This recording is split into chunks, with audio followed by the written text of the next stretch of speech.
katika uyo saka musangano w'amayuti unokosha unotiratidza umaturity nekuva civilized nokushanda nezvinhu zviri modern kudarika zvinhu zviri primitive. Saka ndokufarirai vemayuti chairman nemusangano wenyu musana Jesu amen.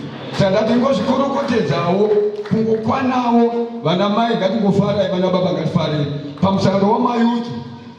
Ndaipotaura navamwe chiti iko zvino ukaona mupurisa anda kuzotisunga panapa hausungwi nemupurisa nedumbu unosungwa nekamupurisa so katukutuku mese motonzi handi kukembe iyo kari pabhasikoro zvako ime muchifamba kashienda mwana muduku ini ndikarwa namai mujeri ndinonokanselewa nemwana muduku.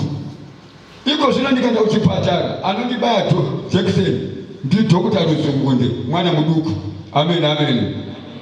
Ukaenda kumaofisi api aunonotsvaga vana vai vadiki. Saka patiri kuti handiende musangano wavadiki ndopapi zviri nani kuramba kumusangano ile kumushairi yana sabhuku yembewu iyi kana iri ingati uye iyi inotikoshera iyi musana Jesu amen.